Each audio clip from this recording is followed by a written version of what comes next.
بسم الله الرحمن الرحيم الحمد لله رب العالمين والصلاة والسلام على أشرف الأنبياء وسيد المرسلين سيدنا ومولانا محمد وعلى آله وأصحابه أجمعين أما بعد السلام عليكم ورحمة الله وبركاته.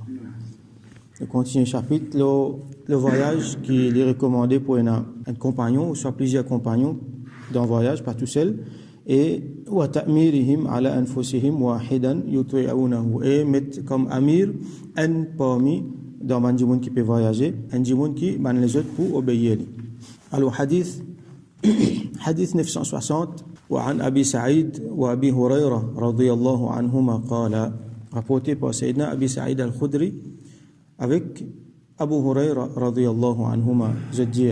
Alors là, un petit détail qui ban ulama souligné qui fait mettre Abu Sa'id al-Khudri son nom avant, après mettre Abu Huraira, malgré qu'Abu Huraira radiyallahu anhu, les sahabi qui fait un rapport plus beaucoup hadith, c'est parce qu'Abu Sa'id lit un parmi ban muhajirin et Abu Huraira lit un parmi ban ansar.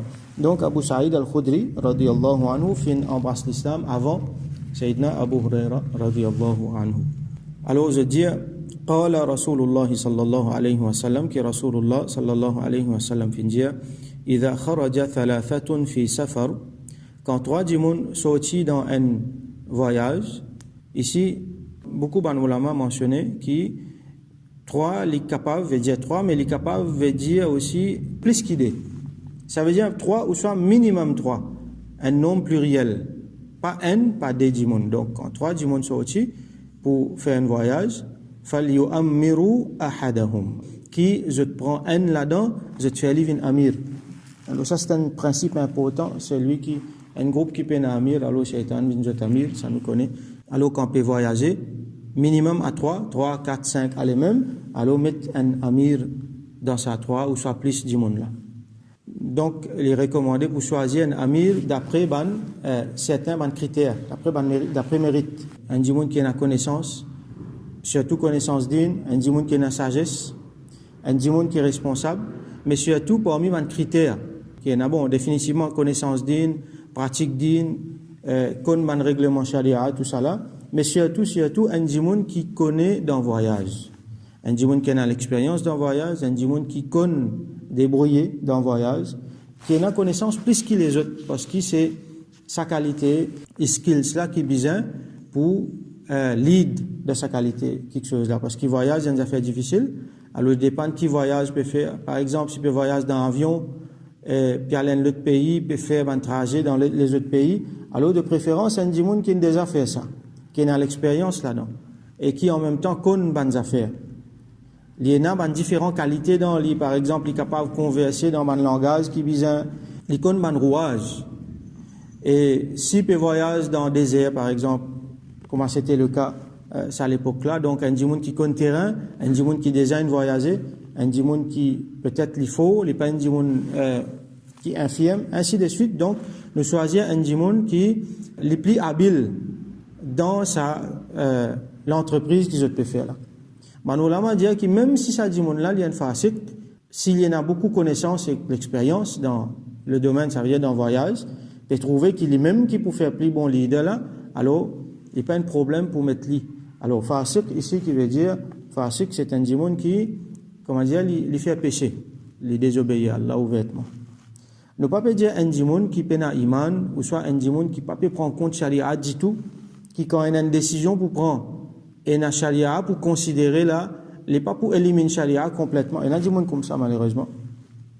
Il y a l'intérêt financier, il y a l'intérêt avant. Il n'est pas pour prendre halal, haram compte. Non, ça dit là, il prend tout ça là compte, mais seulement il fait pécher. Alors là, nous besoin connaître qui dans ça, quand on mentionne ça, et ben ulama qui peut faire charh, c'est ben djimoun qui jette même, jette ben muttaqi et je peux vivre dans l'environnement muttaqi. Il n'est pas comme à ce là, peut-être si ça ben djimoun là, tu viens dans nous l'époque. Je suis pour outrager par façon qui djimoun était, façon qui musulman était avant, à ce là. Alors, prochain hadith, 961. وعن ابن عباس رضي الله عنهما, rapporté par Sayyidina Abdullah ibn Abbas رضي الله عنهما عن النبي صلى الله عليه وسلم قال, que le prophète صلى الله عليه وسلم fin dire, خير الصحابة أربعة, meilleur sahaba c'est 4. Alors as-sahaba ici les ulama expliqué, c'est pluriel de sahib. Sahib, il y a plusieurs pluriels. Un parmi les pluriels, c'est sahaba, ça veut dire compagnon. Alors ici, dans ce contexte-là, sahaba, il veut dire un groupe du monde qui accompagne un du monde. Donc un groupe du monde qui sortit ensemble dans ce contexte ici-là pour voyager. Donc meilleur groupe du monde qui est capable de sortir, c'est 4 du monde. Alors là-dedans, il y a plusieurs explications. Par exemple, il y en a un parmi les ulama, il dit que ça 4 du monde, il peut dire un voyage en paire. Par exemple, si on a un du monde, normalement, quand on peut faire un travail ensemble, faire en paire. Nous donnons l'exemple, comment c'était ça à l'époque-là. Disons qu'on peut besoin de partager une monture. Comment il fait le cas beaucoup dans moment? Alors, un petit moment, un l'a monté, l'autre l'a mossé. Un petit moment, l'autre l'a monté, l'autre l'a mossé. Donc, les autres interchangés comme ça. Et il y a beaucoup de travail qui est capable de faire AD. Mais si on a un monde tout seul, là, il tombe tout seul, donc, il n'y a pas une personne qui peut, ensemble avec lui, il est capable de venir en difficulté. Donc, il peut dire qu'il fait en paire et voyage d'aider. Mais seulement, pas prendre 10 des monde, minimum 3. L'autre, un parmi les ulama, par exemple, Imam Al-Aquli, rahmatullahi alayhi, il dit que ici, sahaba veut dire sahaba, comment nous comprenons ça veut dire compagnon Rasulullah sallallahu alayhi wa sallam. Alors, khayru sahabati arba'a, meilleur parmi les sahaba, c'est 4 sahaba, nous connaissons qui sont là, ça. C'est les khulafa rashidoun qui tout le temps, qui avec Rasulullah sallallahu alayhi wa sallam, et qui tout le temps Rasulullah sallallahu alayhi wa sallam. Ça veut dire même avant qu'ils aient succèdent lui après ce wafat, l'infini donne une indication qui sont là qui supérieur et il finit montrer que ça 4 là c'est meilleur parmi les sahaba. Donc c'est Sayyidina Abu Bakr avec Omar, avec Othman, avec Ali radiyallahu anhum ajma'in. Donc meilleur parmi les sahaba c'est 4. Wa khayru saraya arba'umiyya. Et meilleur parmi les saraya, saraya veut dire pluriel de Sariya, comme on se trouvait avant. Sariya, c'est un petit groupe qui est détaché des pieds de l'armée qui a voyagé une mission spécifique. Alors, Rasul sallallahu alayhi wa sallam dit meilleur parmi les Sariya, c'est 400. Arba'umiyya, 400. Alors là, c'est un langage bien militaire. Peut-être pas pour trop servir nous aujourd'hui, mais pas connaître demain. Et les types services à l'époque-là, quand il y a une hostilité, tu peux bien faire djihad. Alors, Banulama donne-nous l'exemple. Bon, là, je dis qu'il 400 là, peut-être il n'est pas exactement 400, mais il tourne autour 400. Je te donne l'exemple de la plus grande bataille qui finit là, c'est la bataille Badr. Malgré qu'il n'y a pas beaucoup de monde qui tient la guerre dans la bataille Badr, mais sur l'enjeu fait qu'il y ait une plus grande bataille qui tient. Les musulmans, c'est 313, donc il y a environ ça chiffre la même. Je te donne aussi l'exemple de Sayyidina Talut, alayhi salam. Le roi Talut, en anglais, je t'appelle Saul, S-A-U-L. C'est un des rois dans Banu Israël qui est venu avant. C'est-à-dire quand Allah subhanahu wa ta'ala fin institué les rois parmi Banu Israël, là, il prend sur l'armée pour aller à la guerre contre l'armée Ban Philistin, Al-Qawm Al-Jabbarin, Ban Jimoun qui est bien grand. Parmi là-dedans, il y a un qui s'appelle Goliath, Jalut.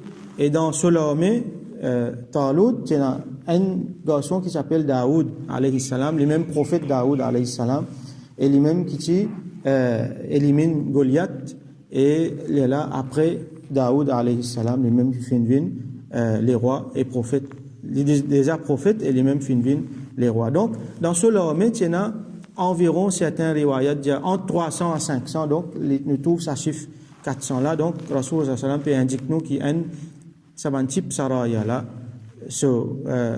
plus grand, ce nombre qui est plus effectif, qui est plus efficient, c'est dans les environs 400. Wa khayrul juyushi arba'atu alaf. Et meilleur parmi l'armée, c'est 4000. Donc un chiffre pour une armée, c'est 4000, meilleur chiffre, c'est 4000. Alors il y a beaucoup de pour et de ponts, par exemple, quand l'armée est énorme, alors il y a beaucoup de problèmes logistiques pour mouvement, ainsi de suite. Et quand l'armée est trop tigine, donc là, définitivement, il peut désavantager en termes numériques, surtout s'il veut faire face à une grosse armée. Nous ne pouvons pas rentrer dans un détail militaire, les papiers trop concernent nous aujourd'hui. Et Rasulullah sallallahu alayhi wa sallam continue de dire walan yughlaba 12,000 an qilla. Et une armée qui est 12 000 soldats là-dedans, il n'est pas pour subir la défaite. Mais s'il est suivi à la défaite, il n'est pas pour à cause de ce qu'il-là, il n'est pas pour à cause des tigines. Donc, il ne faudrait pas penser qu'il y a une armée 12 000 soldats, les trop tigines. Nous finissons trouver beaucoup, peut-être la majorité des cas, musulmans sur l'armée type les tigines.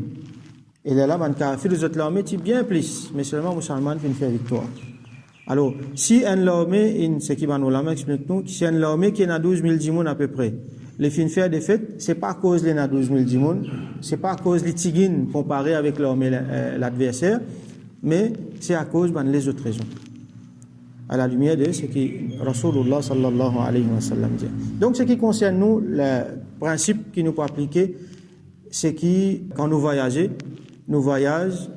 pas tout seul, comme nous finissons apprendre hier, mais seulement si nous sommes capables de gagner au moins des 10 mounes encore, faire les 23 minimum, ou soit meilleur encore, faire les 24, ou soit aller même. Et là, quand nous gagnons sa quantité de 10 mounes là, nous mettons un amir là-dedans, un 10 mounes qui nous choisir, dépendant de l'osso din, bien sûr, mais surtout aussi l'osso qualité pour les capables lead un voyage, l'osso connaissance, l'osso expérience là-dedans.